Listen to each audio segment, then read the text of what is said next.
Here we go. All right. Awesome. There it is.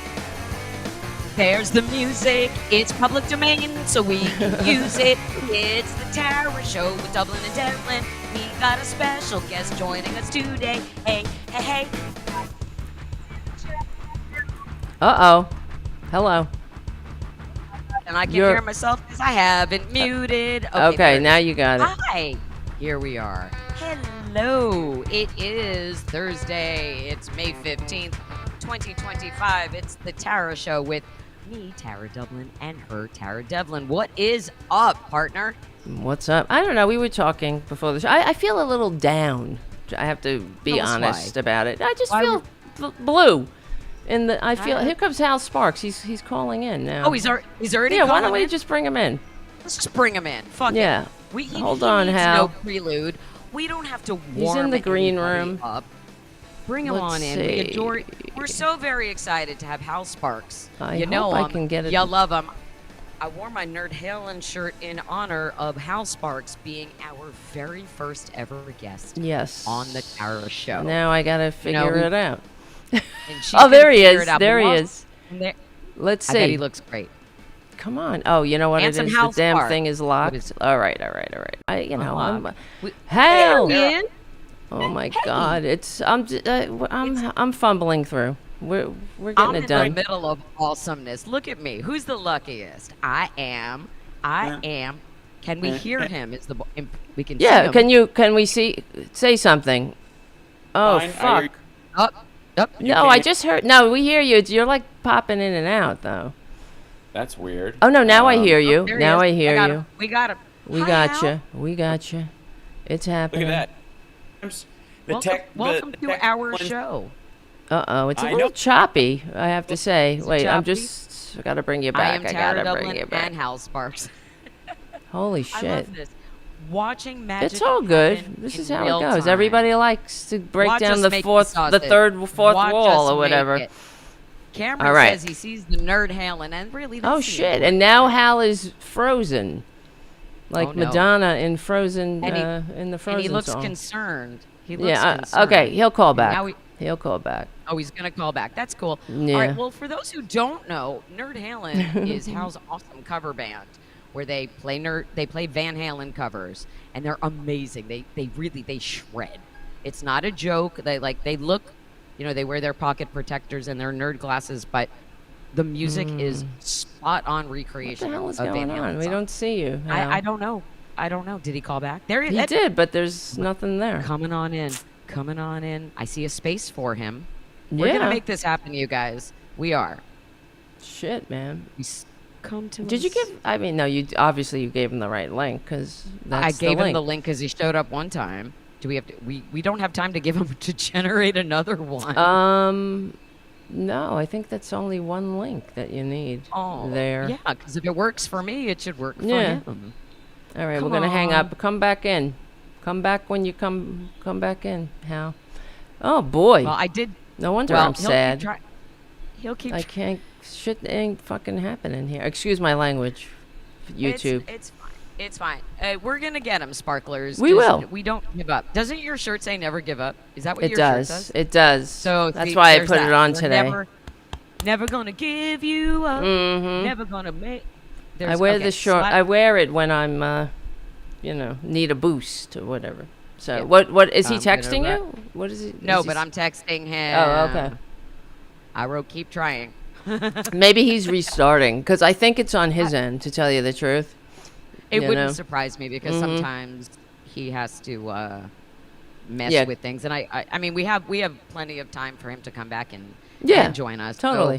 So, while we're waiting for that, today was the 9th day in a row I called Representative Mike Lawless to ask him why he hates America and his own constituents. And strangely, it just goes directly to voicemail. Does never. He's a liar. He's a big liar on his voicemail. Oh, there's Hal. Hal's back. He's back. There he is. We got him, baby. Say something, Hal. Check. Check 1, 2, 3. It's working. All right. Huzzah. That's great. You guys, Huzzah. I'm getting a double audio of you guys, but as long as it sounds okay your direction, it's totally fine with me. Really? A Can you double see us audio. or Can just hear you? us? I wonder why that is. I gotta. You got like Elvis slap. You might have like it's okay. It's probably an Elvis slapback. It's gone now. I think it just took a second. Oh, right. It's together. like that thing that happened with Skype. It would take a minute Can you for it to see kick us? in. Yes, I can do see you you just see- fine. All is well. Yes. All Do you see right. what I wore this for you today? No, because thank you so much. I appreciate that. Yeah. No, we're gonna get up to Portland eventually. I swear. Tara Devlin, where are you in this great country? Where are you? I'm located? in New York. I'm in Queens, with the home of This is the first Donald meeting Trump. of- I'm not too far from Yeah, where so- he was born, and that Well- sucks. I could feel the evil. awesome. This is the first time that of this Oh, great no, great he's meeting frozen of the again. minds between Devlin and Sparks, and hopefully he won't stay frozen for long, so he can keep delivering his mad happening? wisdom. I don't know, but Yeah, it now looks that's like he's it's coming Yep, back. here he He's comes coming back. back. It's Coming back. definitely He's it's coming back. definitely Hal's stuff. Or it happens. whatever. I- Whatever. We'll make it happen. How's it?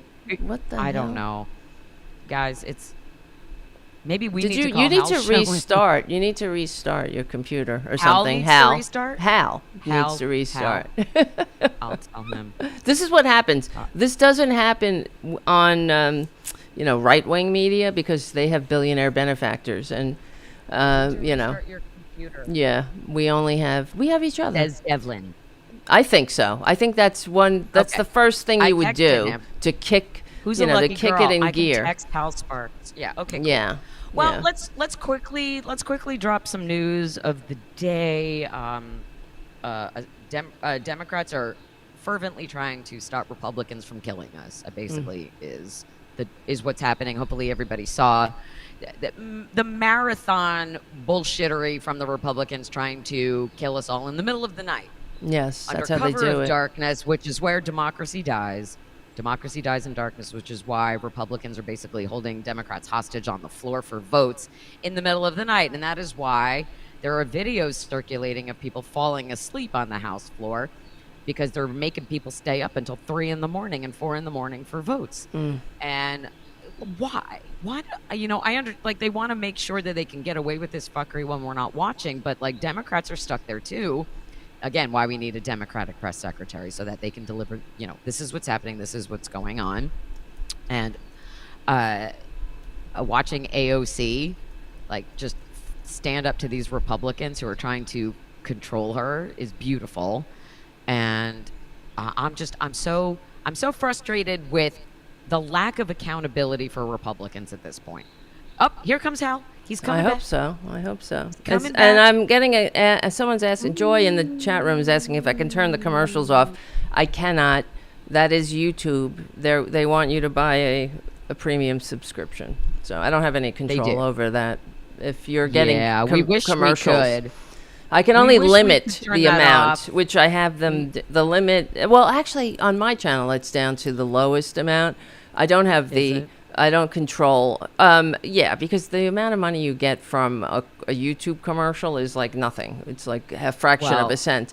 So it's really more we- annoying to the We to are the trying audience. to get real sponsors. Right. Um, right. Which is also, I'll say right now, it's as difficult of an endeavor to get a sponsor as it is to sell my book, The Sound of Settling, a rock and roll love story, available now Yeah. at tarotdublinrocks.com, because people are very much shying away from politics. Maybe they're worried about it. They don't want to be connected to it. They're worried, it's hard to find a brand that All right, would he's want to hang here. out with us. Wait a minute. He was, and now We got two. I got two. All right, hold on. He But I'll is just keep in going. the green room. Okay. I'm getting him You in. work I'm with- getting him in. I'm getting All him right. in. He's on Here the he is. phone. Look at that. Oh, awesome.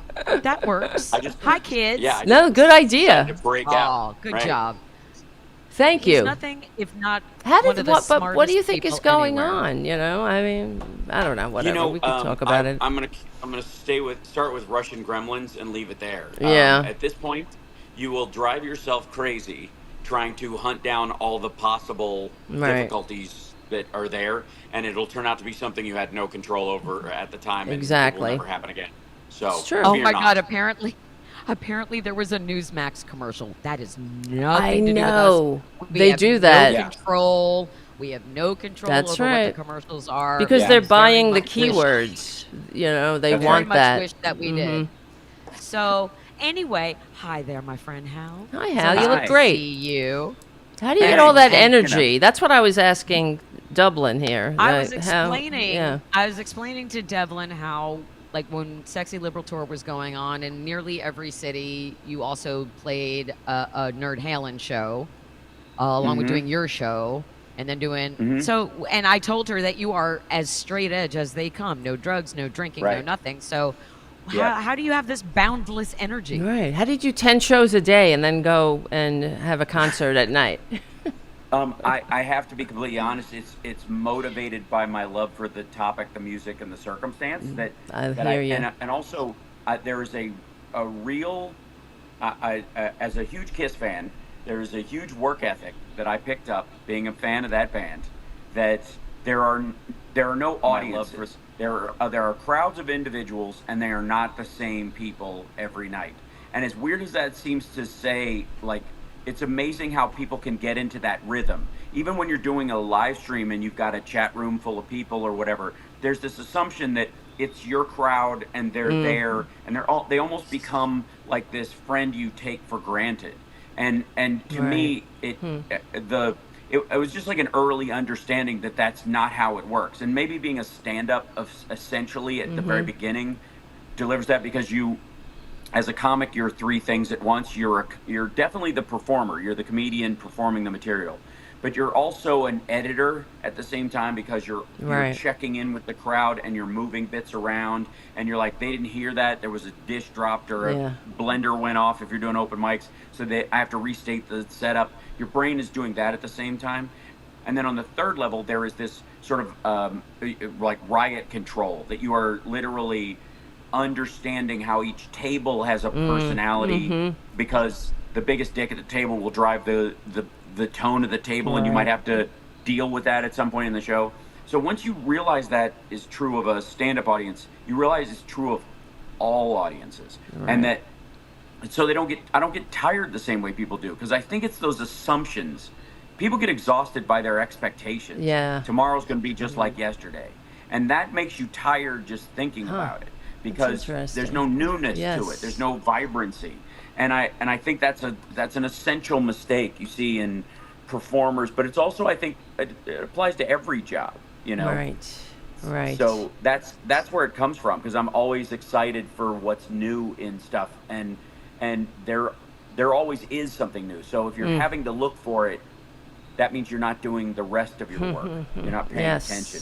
I like that. It's especially, I like you know, that you too. love the subject, you love what you're doing, and I hear you. I feel the same way, because I wouldn't, like, who would do this if you didn't have a passion for it? You want to make the world a better place. You want to affect change, and personally, I've always been like that, just not being able to stay silent in injustice, and there's just so much to deal with right now. And and that's why I was telling my partner Dublin here how I was kind of sad today. I just felt like this sadness, waking up, looking at this Republican budget, and feeling as I wonder if what the hell is wrong with the people of this country. The Republicans are harming their own constituents, the people who they pretend to represent, most of all, and they keep voting for Republicans. It's I know it's a matter of propaganda, but we got a lot of work to do. I agree. I mean, I think, again, you can always kind of externalize the blame and the responsibility, because there is enough evidence for you to do that. You can always blame the other voters and stuff for voting against their interests, but every time we were confronted with one of these circumstances, I keep falling back on, this is our responsibility. If our message is not resonating, if they're not getting it, we are either we are either not communicating in their language, and we've become the ugly American tourist yelling in French fries to people who speak another language. And I shouldn't have to speak. I should be able to speak American, damn it, wherever I am. And there's an attitude that's across all cultures, all races. There's a version of that everywhere. When I was traveling in China, they call them evil uncles. These guys who stand around smoking cigarettes watching you, and if you do anything vaguely spy-like, they can turn you in for 80,000 Oh, wow. yuan. And so Wow. there's this crowd of those guys, and they mock and deride you, and they're some of the most racist people you'll ever meet in your life, talking openly about the inferiority of blacks in an elevator Oh, full wow. of black people, and Oh, my having God. no idea if they speak. Yeah, and so Right. there is an Yeah. assumption. There is this assumption that it is singular to your cause or your circumstance, instead of recognizing that all humans have the capability for the greatness inherent in the human creature Right. and their negative foibles. And if you can stay focused on that, then you go, okay, where can I bring out the best in this person, and where can I dismiss and very mock nice. the I worst like parts that. of them, so they have no quarter. And there's an assumption, I think, a lot of times, especially in activists, because we get so focused on our arena, that our arena is special. Right. And it isn't. As a matter of fact, the march towards monarchical or fascistic or authoritarian governments is relatively universal outside of the United States and Western Europe. Even Eastern Europe has a tendency towards those kind of strong men and women as well.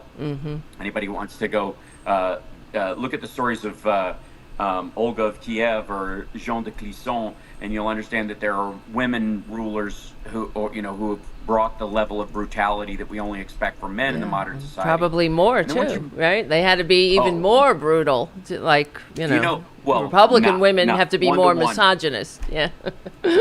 Well, there wasn't a misandrist to it. It was more the one thing about when women go rogue like that as leaders, they end up wiping out entire populations, not just the men. When men take over, they want to kill all the men because they want Right. the women and they'll raise the kids, whatever. Right. But the women just want everybody dead. If you've never read Olga Kiev's story, it's magical. But the shorthand of it is that this kingdom next door, her husband, the king, was making a deal. Went over there. They didn't like his deal. They got into a big dust up and they killed him. And then they sent a messenger to her saying, "You're now a queen, but we're going to send one of our guys over to marry you, and your son will never be king," and whatever. So Olga said, "Okay, send him over, but don't do it as an army, or my people will rise up. So just send over a small group of people." And she sent her warriors out to dig a trench inside the walls of her castle. And then when the son came over, the guy that they were supposed to marry, came in with his guard, they all cheered as the guy walked in, and then they all fell into the trench. Ah, I like her. And she set it on fire. Nice. And then along with them, they had the minister. They said, "Okay, everything's going great." Before she crucified him and slit his throat, she had him write a note, send it to his father, and say, "Send all our great ministers, because they have such great agriculture and mining and stuff. These guys will be great. So send all those guys, and they're going to help." And when they sent those guys, they went, "Hey, you're tired. Go to the bathhouse, and we've got these maidens who will wash and clean you," and da-da-da. And then they looked up at one point, and all the women were gone, and they poured oil on the water and set all the guys on fire. Ay. That's Oh not my nice. God. Well, she The did. That's epilogue awesome. to this, the epilogue to this, though, is that when she went to the other kingdom, she wrote over there and she said, "Hey, we're gonna, we now own your country. We've killed all your ministers. We've killed the heirs to your king. There's That's nothing." what you gotta and do. she goes, "But I'm not gonna engage in any revenge upon your people. All I want is an offering from all the families in this country. All you have to do is bring me a goose and a turtle dove. Like, bring these offerings of so we can have a feast and bring a turtle dove." Okay, well, what was a turtle dove back then? That was like bringing your cell phone. This was how they did messaging, right? So people would have a turtle dove. If you had one to give, it meant that's how you sent messages.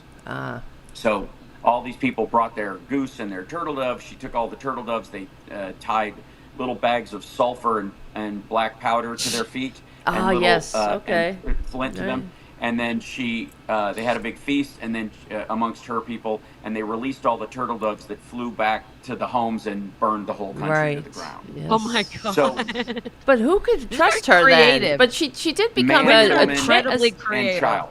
Yeah, she Wow. she was canonized, wasn't she, as a saint? Oh, yes. Though. Yeah. Yeah. So Yeah. that says Well, a lot. I mean, patron saint of drone bombings. But, Yeah. the earliest version. But the point is that if you focus on, and we tend to do this because of how we language solutions, and this comes from the civil rights era when things were quite literally black and white. Right. And because of our history with slavery, that we have attributed these differences to black and white, that we become hyper focused on that the solution to issues is also black and white. It is very obvious to see that a person who is of a different skin color of you can be your equal in or your better in intellect or human worth based on their behavior and their ideology and all that kind of stuff. It is not so easy to pick that out, man to woman, woman to man, even though there's a very distinct difference in that. It is we assume a lot of that, and that happens between all cultures. That's why there's misandrous and misogynist waffling between all cultures over the course of time. And what happens is people tend to start talking in jargon. We, especially our group, we expect you should know what's called the shibboleth, the code words. And if you don't use the code words, that's how we know you're not in line. Right. And well, it's like Democrat Party, right? When the Republicans say Democrat Party, then that's like a gang sign. That's right. Yeah. Sure. Yeah. I mean, it's one of the reasons why I inverse call them maggots as a joke and a jibe, right? It's an important distinction. But what it does is it drives them, makes a distinction between them and, say, rank and file Republicans, who you can have a legitimate political disagreement with. I have argued for the longest time that in the Democratic Party, you can have an argument that encompasses the entire left to right legit political spectrum. Conservative to liberal, whatever your kind of ideas about that are legitimate to the human experience, all happen within the Democratic Party. Yes. As much as people on either, on the fringes of either side of that don't like it, it's the real conversation. Those people are true believers, and they actually think they're trying to help. And I've always said there's no such thing as a partisan issue. There are only partisan solutions. Yes. All issues You're right. Boom. You know what I mean? True. A flood is not a partisan issue.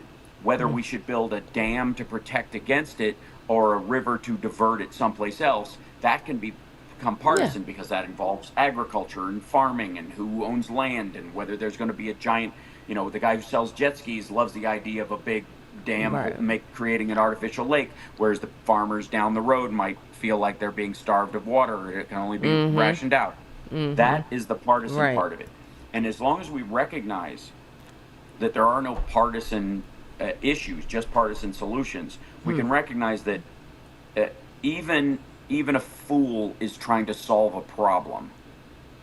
What is the problem, though, for Republicans? Because they don't seem to be trying to... Their problem, as I see it, is that they don't like democracy, and they're trying to put people in their... they're basically trying to roll back the American Revolution, roll us back to serfs and lords, neo-feudal serfs and lords.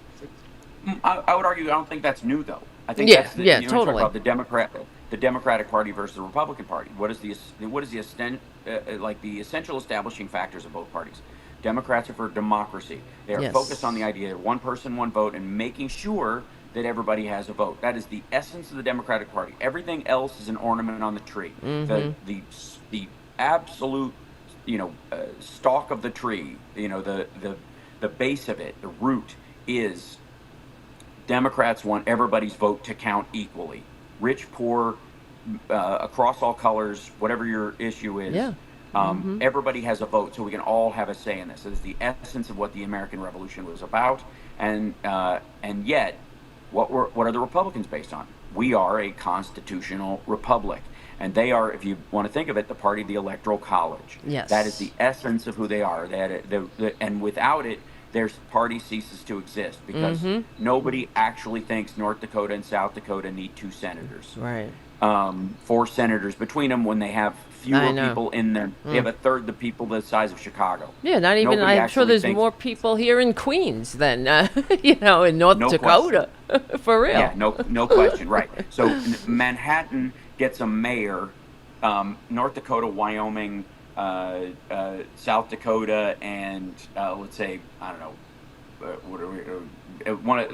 one of the other flyers. Pick it, whatever you want. Kansas, Arkansas. Arkansas is a great one because it's big state, small population, Yes. but all 4 of those states have fewer people in them than Manhattan, not counting the 5 boroughs. So, and they have 2 Right. senators apiece. I know. And It's that's why when we get to the Senate, the idea that the Republicans, you know what a miracle it is when Democrats have control of the Senate in general, just right. because of the size of the electorate in these places.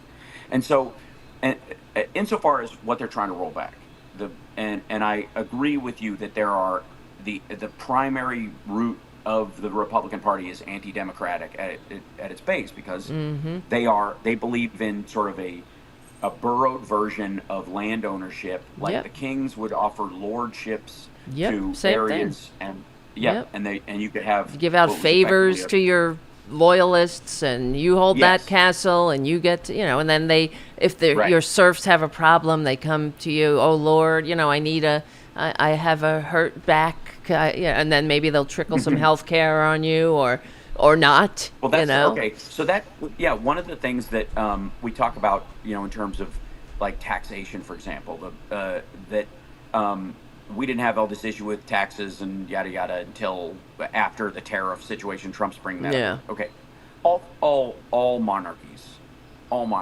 have and have always taken taxes. And they built roads with them. They created fire brigades. They built castles. They built armies and paid for those standing armies with those taxes. The difference was you never had a say.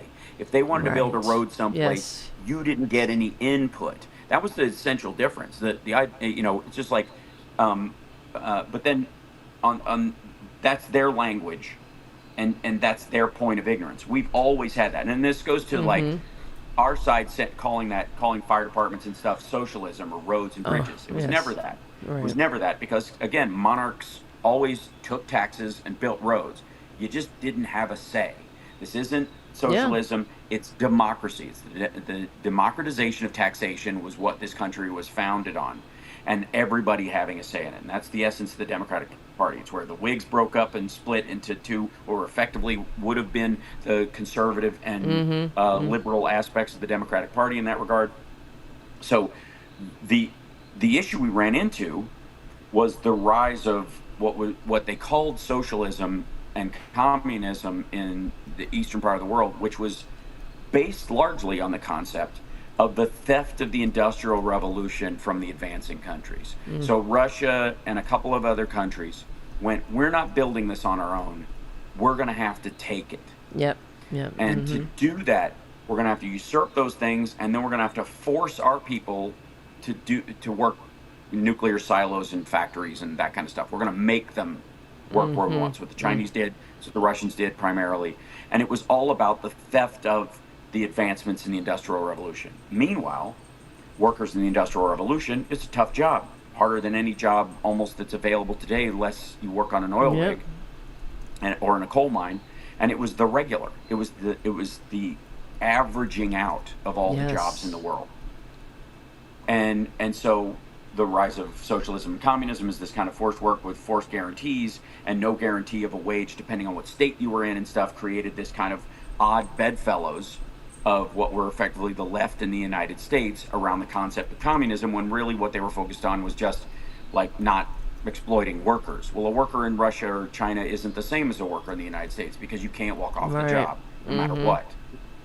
And that was the primary difference that our activists didn't linguistically add to the conversation when they were supporting communism and socialism, where you don't have a choice. And our country was based on the root of democracy again. Choice, individual choice, you being responsible for your point of view in the government. That's why these have always been oil and water, and why when people try to mix them, especially on our side of the aisle, they come up dry and they don't understand why they're not communicating why we need union protections and all this stuff, and why the right yells communism, because they are that's all they do, based though. on but that's all they have to do, because we're not picking up the slack. You're right, we're 100%. So many people want to defend the word socialism more than they want to defend Medicare, Medicaid, Social Security, well-paved roads, clean water, clean air. They will argue with you online up and down about the value and purpose of whether something is or isn't socialism. Oh God, but they won't show up at a city council meeting and talk about clean Right. water and the best pipes we can have in the city based on our tax dollars, right? Right. And over time, what happens is the people that do show up are so loud and kind of jargony that it drives everybody away. And Yes. Trump, what he did was he marshaled the jargon crowd on his side because their jargon is based on a more refined and purer form of hate. Our hate when it comes up is watered down. It's across the failures of human beings. It is we're also inclusive to large groups of people, so we are dismissive of criticisms of those groups within our group for fear that we might sound like the other side. It's a very complicated thing being a Democrat because you're trying to honor the individuality of everybody in their At vote. least you're trying, That's how I look at it. Right. Whereas the Republicans, the maggots, don't have to bother with that. They don't have that burden at all. Right. As a matter of and fact, they feel they're that's like proud of freedom. lacking it. Exactly. That's their freedom. Oh, we're more authentic somehow. And what were you going to say, Well, Dublin? I yeah, thought sorry. you What was were. I gonna I say? thought you had your Well, hand up. And this is just a very organic way to bring up the conversation that we're seeing, and that Democrats don't have a unifying message. We don't have a defining leader, a de facto leader. We have It's true. leadership that's not jibing together, and they're not agreeing on how to move the party forward. And we're seeing division within the DNC and who should be vice chair because they're having a new vote.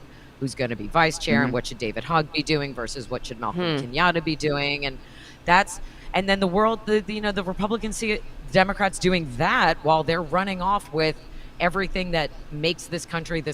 And I'm personally frustrated that's what is rising to the surface with Democrats rather than a unifying message pushing back against what the Republicans are doing. We're seeing little bits of that, but not enough of that. Okay, I would argue that is part and parcel to democracy and Democrats in general, and that is never going to go away, nor should it.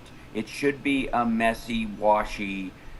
You can occasionally have a leader that rises up that can help unify and organize the message, but it is actually a lot more boots on the ground. And there's an argument that if Democrats focused more on leadership within the states, building a better, and more unified structures around governors, and then certainly mayors and city councils and the like, not based on, again, purity tests and trying to get everybody to agree on everything, but this idea that somebody can kind of help marshal the crowd together as best they can in the circumstance within the context of the diversity, whatever city that they are in, you're better off. Whereas Republicans don't have a problem with hierarchical leadership. No, They that's are the whole point. essentially primed for Yeah, it. Right, that's they're primed for it. conservatism. Everybody in Right. your place, and then we will have Yes. utopia. Yep. Well, I don't think it's utopia. I think they really don't. Yeah, I think it's they want society. That's why the idea- civil rights movement and the economically vibrant, upwardly mobile working class of the post World War II era was chaos to them because they said, no, we're not going to your war. No, but women were burning their bras, gays were, we want a seat at the table and all that. So that's chaos. And I mean, that's what the whole Reagan counter revolution was about too, to put that back in their place. So, yeah. Well, and what do you have really is a situation where, let's say you have a metal bar and it's bent one direction. When you want to straighten that bar up so that it's upright, you can't just bend it straight. It'll bend back the other way. Yeah, So yeah. what happens is you overbend it, and then you overbend it back, and you overbend it back, and you try to get it slowly but surely in line so that it's moving across. And societies tend to do that. And the trick is getting it upright Yes. before you break it by bending it too much. And what Right. happens is you have, in our culture, because of the ping pong nature of media and again the jargoning and sportsifying of our political discourse, red shirts, blue shirts, and that kind of idea, and somebody just voting R on their shirt, or That's it. because Yep. they say so. That the vacillation in the middle is the thing that they're worried about collapsing the structure of all of it. Because this is, by the way, people have to remember too, that we're engaged currently in an experiment on the face of this earth. That in terms of human evolution and human experience in any governing situation, like democracy is, is a toddler in this, that's surrounded by big, mean, abusive adults, trying to all the time, and we forget that sometimes because we're in it, so we figure this is the way, but it is not the way almost anywhere else. And it's and anytime there's a movement towards it in those circumstances where it's really authoritarian already, the reaction is swift and strong to drive it back. And part of the reason is because they know this is ahead. That the United States, think about what we've been through in our 249 years, from our internal civil war to end slavery in the United States, to our back and forth, like people siding with the British in the War of 1812, to the split in the culture and the social structure of the country around the Civil War and the civil rights movement and the Vietnam War, and the reality of the comfort of modern life versus what life used to be like, the toil that humans experienced of all stripes and colors in the United States of America up until around the mid-50s. Where what we consider homelessness in tent cities was the way of life in at least 60% of the country all the time. The idea that you were living, the only difference between you living in a tent on a street, on a sidewalk, was the existence of the sidewalk and the street. Because for a long time, I mean, go watch stuff about the Dust Bowl and things like that, and you'll recognize that there's so much about this that teeters on people's agreement that it should continue. And that's where it becomes our responsibility. So I always try to bring the responsibility back to us. If my message is not convincing, or I am not charming enough to win you over, there are no tough crowds. As a comedian, we hear this all the time. Oh, they're a tough crowd. It's really hard. They're stiff. They're whatever. It doesn't fucking matter. It's like a massage therapist going, I can't do anything. You're too tense. Like, just shut up and get to rubbing, dummy. That's your job. And it's right. Shut up and get to rubbing. I like that's that. Right. I need a shirt. I just that like says that. Right. Yes, you do. But that applies, in my way of thinking, to all parts of our lives, and especially if we're activists, especially if we're part of that message. That I've got two options with somebody who's currently a maggot or a Republican. I can shame and mock them so that their ego kicks in and they have to fight against being wrong in a way that isn't just digging in. They've got to distance themselves. That would be the Epstein-related stuff and those kind of things. Like, you can dig in on those things, and all they can do is stiff-arm it and move away because they know there's no way to cling to it and become right. They're not going to cling to an anchor in the middle of the ocean. It doesn't work. And so you can move them in that direction.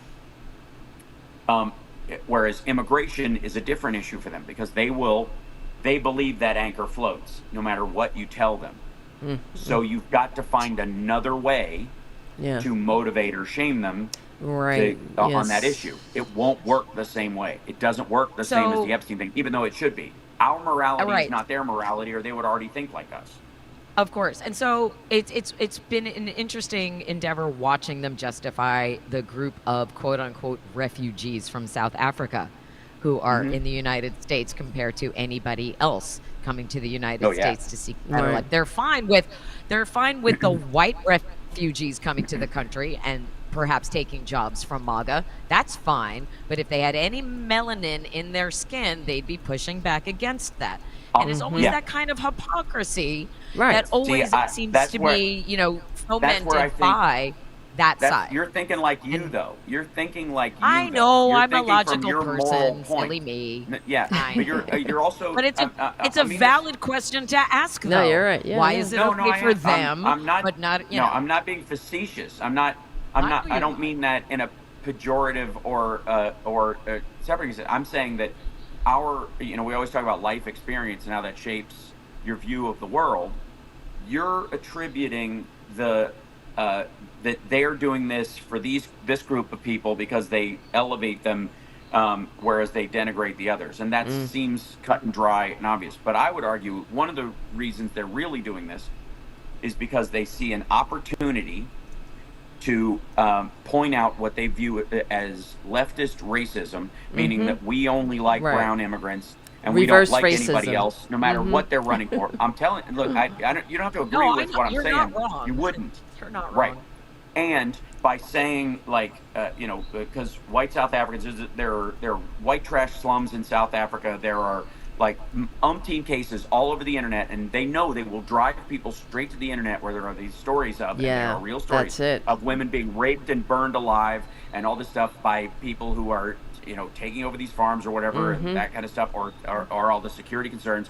And by just grabbing a few of them, bringing them over, making a big show of it, they know that we will all take the bait.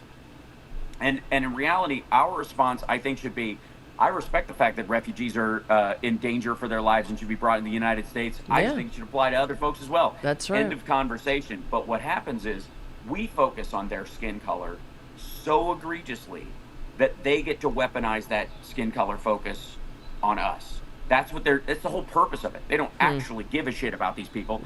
Trump used these same Afrikaners.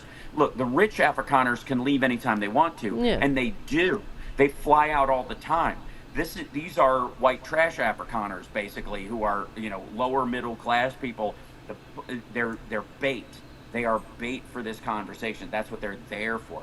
Because again, like I said, the ones that can't afford to travel and have been living like this do all the time. They've either split already or they can't. But what they know it can do is lure everybody into addressing these folks on terms of skin color and going, you guys are no different. And what creates it is a wash of the circumstance. It becomes noise. And another great example is Hunter Biden versus Don Jr. So all this corruption, if you look at them going after Biden and corruption and Hunter Biden and all this stuff as just an attack on Democrats and an attack on the president because they are the other party, because that seems like the most cut and dry thing, you're missing the fact that it was largely a setup to protect themselves in the future or currently against accusations of corruption, because it's a wash everybody takes. And you'll see both through media on our side especially takes this bait that everybody's corrupt. The pro-Hamas pro-Palestinian folks, who I do not believe are actually there to support the Palestinian people, or they would have been standing outside of Mar-a-Lago every single day and never would have stepped a foot near the DNC, period, end of story. Those people, when you listen to their fallback, what is it? Everybody's corrupt, and this would have happened to Gaza anyways. It didn't really matter. Okay, well, if that's the case, then you didn't really care about the political solution of this. You were undermining the conversation. That's your purpose. And they take advantage of that. MAGA takes advantage of that all the time. The media, the media MAGA, Newsmax, OAN, the Trump White House, which is basically Fox News at this point. I mean, half of his cabinet is Fox, right? So but I mean, as far as we have to communicate that. But the as far as the Afrikaners, there's no credible evidence to support the claims that they are facing systemic discrimination or persecution. So that's the word persecution when you're talking about anybody. That's fine. Look, what I'll tell you is it's twofold. One is there is a law about reclamation of land without compensation. There's been violence, but it's not like part of a broad, assault on. This is what I've been reading about. But yes, it's all bullshit. But yes, they take the small. This is why they argue by anecdote all the time. It's the weakest form of argument. Well, that's what I'm saying. There's a two-front argument on this. One is the law passed about the reclamation of land without compensation. Secondarily, the anecdotal aspects of violence. And there are more than 20 egregious circumstances you could look up online of people being raped and murdered and killed and that kind of stuff, specifically as racism, and that's it. And that's all they need, is all I'm telling you. They don't need, like you and I, we can have an honest conversation about making sure people don't get killed, but they don't need to come here, and it's silly that they would have to even become American refugees in this process at all. Is just sort of, I don't know why they wouldn't go just back to Europe. Yeah, but sure. That's another conversation for another. We could have a real conversation. Right. Understand that's not what's being had, and when we respond to it that way, they know they got the hook in our lip. Yes, that's true. But do you think that this would even be like this group of South African people who are here now wouldn't even be here if Elon Musk didn't have Donald Trump's ear all the time, literally, and it wouldn't be a thing. No, well, without Musk, I don't think that this. I think he prioritized it. I think he prioritized because it. Of Musk. But this has been a story. Yes, it's been a story on the right for a long time, and it's also been. Again, it spreads enough into what I would call the enlightened center. There's enough of those stories, and one of the examples I'll give you is the China show. So if you've ever watched the China show, if you know those guys at all, it's this guy Serpent ZA and another guy calls himself Lao-Y86. And I know these guys because I traveled to China a lot and did my show there and all that stuff. And these guys lived there for over a decade. Both of them speak Chinese. They're both white. Lao-Y86 is from the United States, but Serpent ZA is South African. He moved from South Africa to China to work and teach English and then get into business and all this stuff. He's got a Chinese wife and his mixed kids and all this stuff. But his family's from South Africa. He was raised that. He sounds exactly like Orson Bean when he talks. It was the voice of the Hobbit in the cartoon. Oh boy, saw that. It's amazing. Deep cut for the Gen X kids. By the way. Right? Yeah. Shout out to like one of the craziest and gnarliest cartoons in the history of cartoons. But he's done stories about this, and he's a good, decent dude. He's not somebody who's going to run interference for Trump or run interference for Elon Musk by any stretch. And that's where that bleed over. That's when the right knows they can weaponize something, is when the story bubbles up enough. And they're taking advantage of Lake and Riley's death and the like. Because again, they didn't name the bill, the Lake and Riley Act, to get Democrats to vote for it. Democrats were already going to vote for it. Yeah. They named it that to get Republicans on board who didn't think it went far enough but could be shamed into voting for this lesser bill by them naming it after her. Again, when we were always looking at the exploitative aspect of it and naming it that to kind of pat themselves on the back, but what they were really doing was getting the Freedom Caucus online.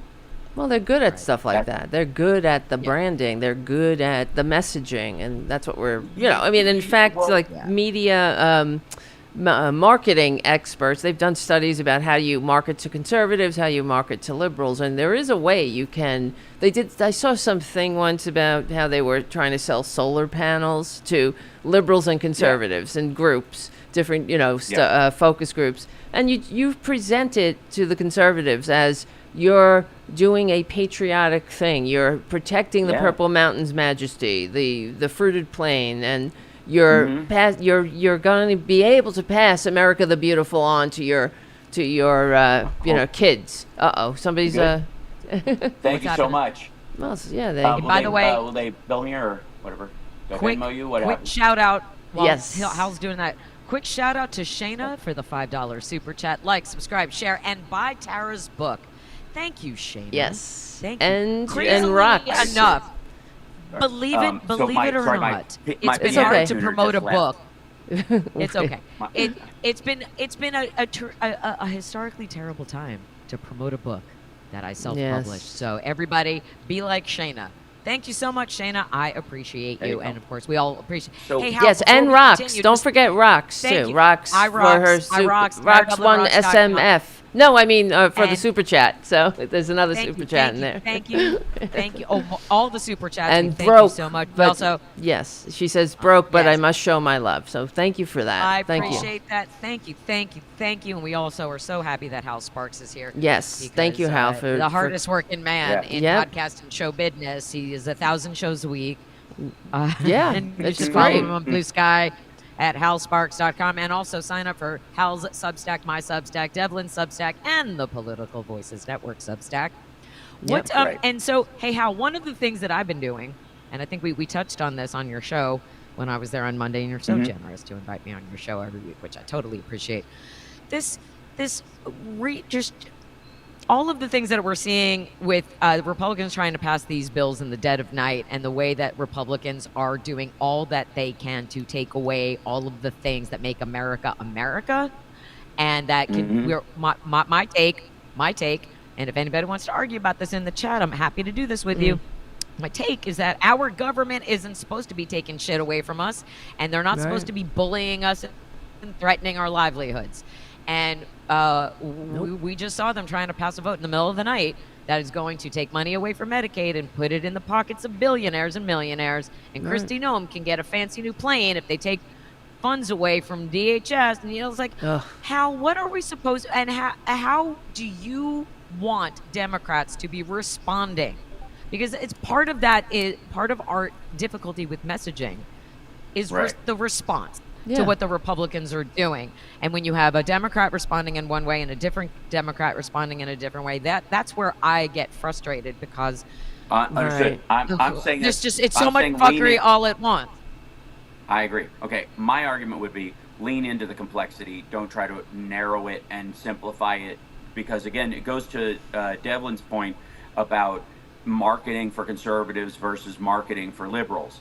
You don't message towards liberals the way you do, you don't a hierarchical unifying message in that particular area, as opposed to like people working together. Look at the response to like it takes a village as a concept, right versus left. On our side, that seemed like an they recoil. Yes. Right, but us, it's like communities can work together, and if somebody's house is on fire, grab a bucket.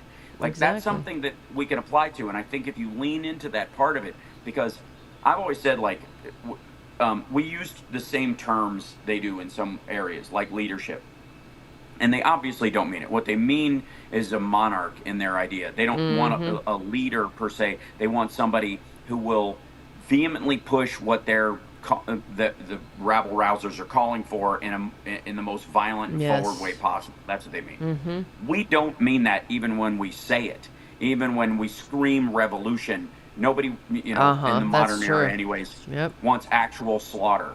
Like wants, they built a gallows on the on the Capitol grounds. We would not. And if you're, and I don't want to get into a no true Scotsman fallacy, but I don't believe anybody who's genuinely a Democrat, genuinely a liberal, and cares about the values that we have would call for such a thing. And so anybody who does, I'm just like, I just don't buy it. I don't, So I would argue that we need a good president. We need great governors. We need excellent senators for their constituents, and they're not always going to agree. And I think Democrats should go, you know what? We can disagree in our party, and we're allowed. We don't. That's why the David Hogg thing about the primarying people is a fucking mistake. It's wrong. It's stupid, and it should never be done. It's Democrats in disarray again. I would argue that a purity test is a maggot thing. It is not a liberal thing, because. If we're going to talk about diversity being our strength, diversity cannot simply be, I found a black one that talks just like me. Yes. That's not diversity. Yeah, exactly. And if they don't, if you're talking about like, we all share the same jargon, or we all fall in line on a particular language, the way we discuss a topic, any of that stuff, then that is falling into the trap of conservatism. Because what is Stepford wifing and trad wifing and toxic masculinity and all these like uniform ideas of what it means to be a man, but purity tests. That's what they are. And so instead of just saying, not only are purity tests, anti-democratic, not functional, not helpful, certainly in the modern era, but they are against the very nature of being a diversity-focused group of human beings who believe in the value of the individual, who can state their piece. And again, it gets us back to sort of the rules of the Enlightenment, which is the root of the democratic idea. Yes. Well, so the whole nation, actually. That's why, we were not founded on Judeo-Christian values. We were founded out of the liberal age of Enlightenment. And, I'm raising my hand because I have a question for our wonderful guest, Hal Sparks, who I adore. Hey, Hal, Representative Sri Thandahar has now introduced 7 articles of impeachment, and he's adding to them thanks to the $400 million bribe in the form of a plane. He added to them and he was going to force a full body House vote the other day, but he instead added more articles of impeachment. Do you think, because of the razor thin majority Republicans are enjoying, and there are small Republicans pushing, like a small number of Republicans who are pushing back, we're hearing them stand up and say, no, you can't take you can't do this to people. You can't take this plane. You can't do this. You can't do that. Right. Here and there, we're seeing some pushback. Do you think there are enough House Republicans who would vote to move an impeachment to the Senate for a trial? And do you think it would be successful, particularly if they held the votes in secret so that nobody would know that they voted that way? Okay. They're never going to hold the vote in secret for that very reason. Yeah. And if it came out later, like all of their lives would be in danger instead of just the 6 that voted with them, because there would be all this conspiratorial talk on the right about you know who crossed over and who didn't. So then all Republicans would have a traitor target on their back. and who's not. Right. So it won't. That isn't going to happen. I argue that what he's doing is effectively, at least in our current circumstance, a political stunt, which is fine. And Democrats pushing back against it because they think it's not going to go anywhere, or it's too early, or you're leading with your biggest punch, is a mistake, tactically speaking. I agree with them. They're right to say that as well. I don't view that as disarray. I view that as we got a big toolbox, and different people are going to pull from it what they can. And this idea that, some folks want to show that they're doing something, and other people want to go, we need to build a case first, because we can't go into this blindly thinking people will be outraged. Yeah, right. Well, what I'm saying is... Yeah, I know what you mean. Okay. Wait, okay, so the plane doesn't become an emoluments violation until after the presidency, when he uses it. And not because doesn't it have to be approved of by Congress? It has to be retrofitted too, and it's going to cost us more than the plane's value to make it legal. All that's true. All that is true. And again, the plane, they've been trying to unload that plane for 13 years. I just shared an article about that. Yeah, it's expensive to keep a 747 up. It's one of the reasons why Iron Maiden has one, because they were able to get one on the cheap. Oh, wow. That's why the somebody was like unloading it. They didn't want the burden of it. They're like, let's give it to this dickhead. And again, it's probably a flying crime scene. You could probably take DNA from all over that place, and God knows what kind of horrible has happened on that fucking thing. Yeah. But the point is that as an impeachment point, let's talk about the legality of it or whatever. The Qataris would gift it to the DOD to be used as Air Force One. Okay, it's never going to be used as Air Force One. Because the espionage aspects of it are just off the charts. Even Ted Cruz has mentioned this, but there's no way to guarantee that it's not. They could be in like a little screw. Device. You'll never find it. Yeah, and you could park it near stuff because it would be near all these things, and it would act as an attenuator or a radio, relay. It's just stupid. It's ridiculous. Like, you'd have to dismantle the whole fucking thing and put it back together to make sure it's not.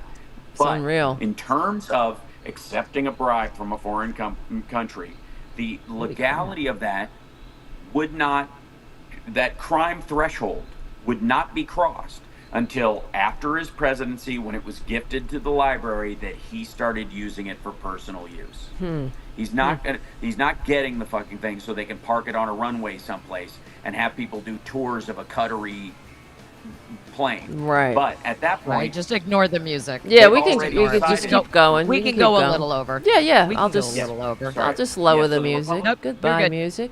The Republicans have already said that once you're out of office, they can't come for you for stuff that you did while you were in office. Oh my anyways, God. no matter what. Because you have to be very bold, Hal, don't you know, in your criminality. You got to be bold. Absolutely.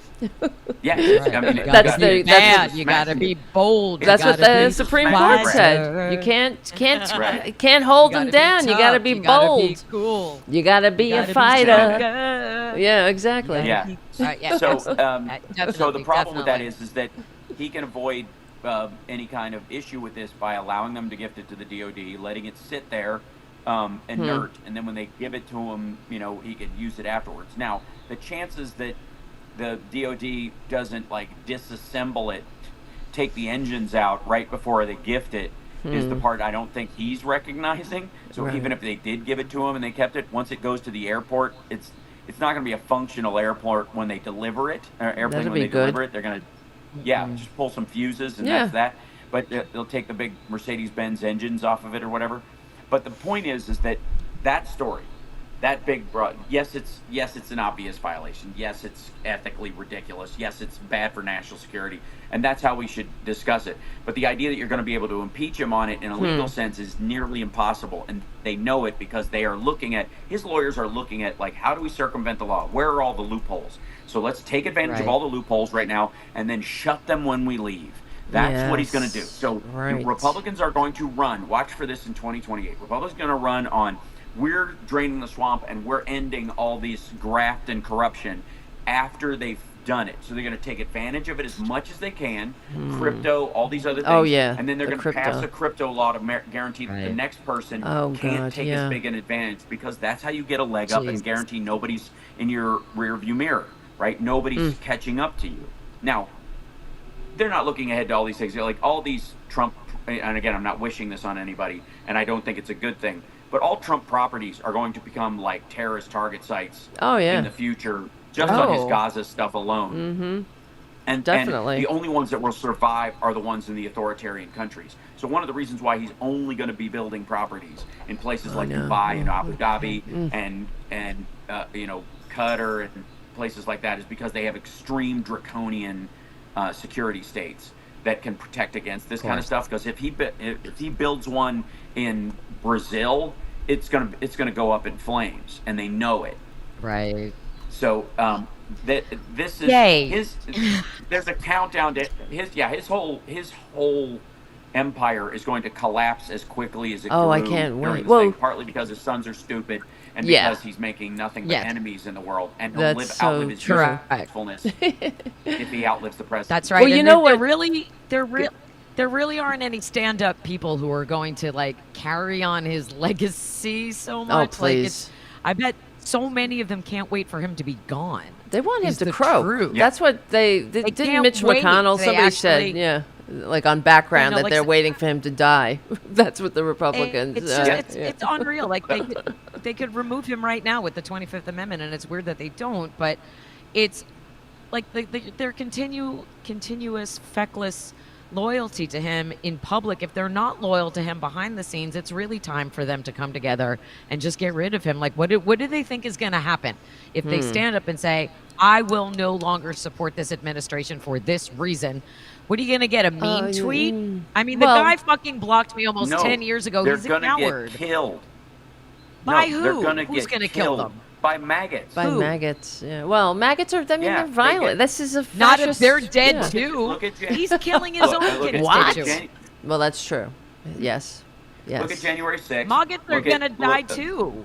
But, I mean, like, they're trying to kill us all at the same time is what maggots are not realizing. Like, all of these laws and all of the things that they're taking away, it's like, it's going to hurt you first, dummies. You're the ones who died more from COVID in the red states. You're the ones who are going to get hit harder by all of these tariffs. You're the ones who are going to suffer the most from losing SNAP benefits and Medicaid and Medicare and Social Security. You're the ones. And you're rejoicing in your own demise.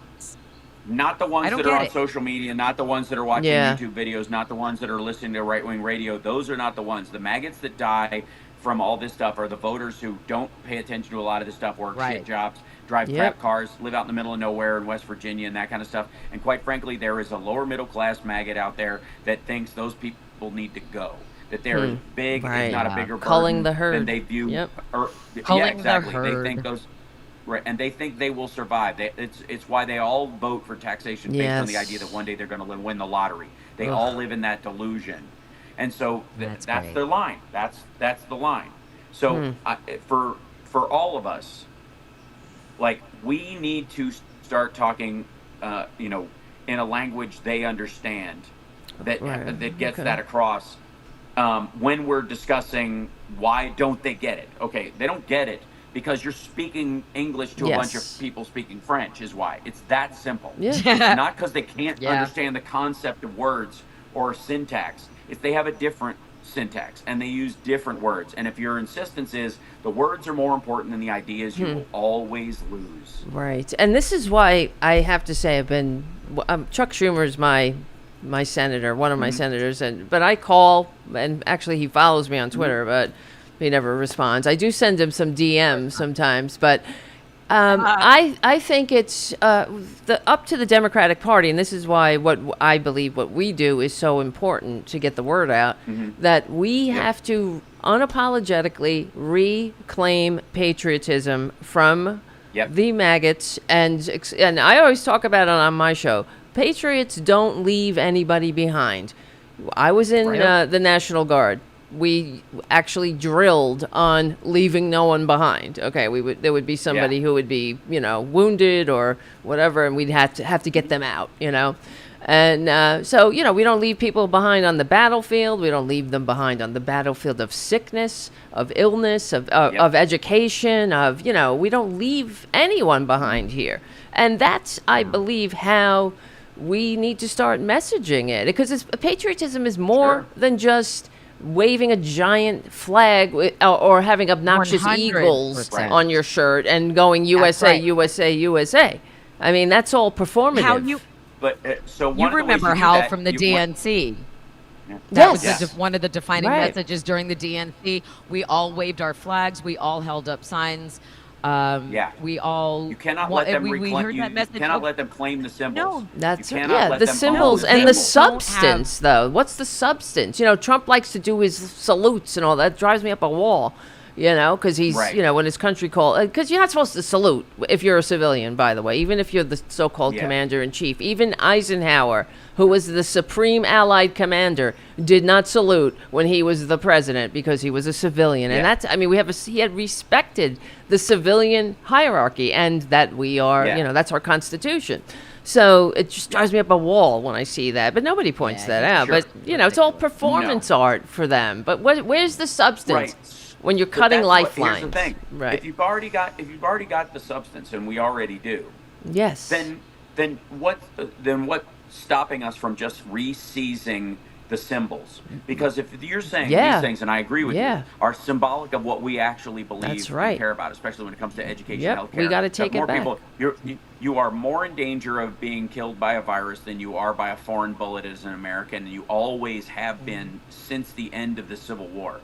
And this is just a reality that we live in. So why wouldn't your spending on healthcare equal your spending on the Defense Department in that regard? Why wouldn't the National Institute of Health and the CDC actually have budgets equal to or greater than that? Because if what's really killing Americans? What's really harming Americans? Right. So if you've already got the substance, then I say. Claim all the symbols. Yeah. And if you see somebody, if you're a liberal Christian or a liberal Jew or a liberal Muslim or whatever, wearing the symbology of your religion openly is, and not because nobody on the right shames those symbols away amongst their folks. We do. We do all the time, even if it's just tacit. Soft atheist dismissal. Right. It's dickish. It's anti-diversity. It's rude. It's culturally insensitive, and we do it all the time because somebody decided to put their flag in the ground at one point on the liberal side of things that religion is the cause of all violence in the world, and end of conversation. And so if your grandfather was an abolitionist because he believed in Christianity, and you lost a great uncle in the Civil War because he fought against slavery and fucking died with a lump of lead vaguely shaped like a bullet in his abdomen as his leg turned to gangrene, you're like, fucking Christians, this Christian white guy, blah, blah, blah. Like, if that's your response to those words, and it's a snap, like you can hear it on our side all the time, that our response seems to be linguistically a material mirror of what they're doing, because the assumption is that how verbally they speak in racist terms or about people's beliefs about themselves. So the answer to that, of course, is to denigrate those very traits from the other direction. And I would say we have a responsibility as Democrats to never do that. It's Well, I mean, never cool. as far as like what I point out is that, I mean, I always say I wish they were as Christian as they purport to be, because we Sure. wouldn't even Yeah. be in this boat if that's the case. No, we we would would have not. health care, right? We would have, education, there would be no homelessness. We wouldn't have to battle them. Their only holy obligation is trans bashing and gay bashing. That's about it. So I don't know. Which is yeah. a whole other lengthy, and also we wouldn't have Yeah, we'll have that a conversation thrice in another- married. Yes. We would not have a thrice married convicted Yeah. felon Epstein bestie Yeah. being allowed to run for any public office, Yes. let alone the Right, if highest their Christianity office actually in meant the something good. land. And again, in you the hold that land. standard So- up to them. You hold that mirror right. standard Yes. up to them, but you don't get any points by breaking it on your side all the time. And That's again, true. this is why I avoid all the time, criticisms of anyone because of skin color, anyone because of their race. Their hypocrisy about those things is what you can talk about, but the ideology at its root is, criticizing it is wrong. It's just not right. It's morally, ethically. Same thing with trans versus using, Right. if somebody's upset by the word cisgender or something because their sex was not chosen by the doctor at birth, it was described, and that's how they view it. It's the same as saying transgender people don't exist if that's their consent. And then you just go shrug it off, go back to talking Yeah. to the human being. That's true. But if you insist on doing it, then what you're talking about is linguistic revenge, and all you're doing is drawing battle lines. Right. You will never coax anybody or make them understand that they are wrong or their Yes. misgivings are misplaced. You'll never get there with them as long as you have to win on the same battlefield that they have dragged you onto. Right. That is correct. Other than that, I have Hal, no we opinion. appreciate you so much. Yes, Your generosity it's with been your amazing. time, your knowledge, taking time from doing your 14,000 shows a week just to sit and hang out here with 14,001 us. now. Special. Yeah. I'm also incredibly grateful for all of the sparklers who joined us here in the chat. Yeah. Tara Thank and you, I guys. are here every Tuesday and Thursday at 2 p.m. on the East Coast, 11 a.m. on the West Coast. We're going to invite more of our friends from the Political Voices Network universe to join us. But Great. Hal, you made sense so much as our very first guest ever. Yeah. Just because, Thank you. your voice, your knowledge, your leadership amongst the Political Voices Network universe is humongously important. And thank you so much. And we'll definitely have you back. Yeah, We'd love to have I you hope back so. when you Absolutely. have Appreciate it. whenever you have time And in between all of your It's been 14,000 amazing. shows. All right. Tell the kids where they Yeah. Yeah. infotainmentwars.com. Yes, and I want to remind everybody to subscribe to this show as well. Yes. Build up the Yes, subscriber thank you, Come on. If you're dropping by, Come hang because out I with was here us or all whatever, the time. Subscribe to We love you. The Tara show. As Yes. opposed to, I think And the Tara Double D Buster. show would have Mhm. probably Yeah. drawn a bigger audience with the Devil and Dublin thing, but I think it was a good direction to go with the two Taras. I'm Oh, so what? delighted. Wait, Double Right. D. You know what? I like TNT. People have been calling the show TNT. I actually like TNT. that. That's good. Because But, we're yeah, dynamite. I know. I wish Yeah. maybe we can rebrand it as TNT. So I don't know. I I like mean, that. I don't know. Tara All and right, Tara. Tara, T. All right, we won't do it. We'll just we'll play with it. We'll play We'll with talk it. about Hal it. Hal Sparks, You're thank awesome. you so much. Thank you to everybody who super chatted us. Yes. We absolutely Yeah. appreciate you. All right. This weekend, go and do good stuff. Take care of yourselves. Buy my book, The Sound of Settling, at TaraDublinRocks.com. And we'll see you next Tuesday. All right, That's not just guys. the UNT version. See you Bye, soon. Hal. We love you.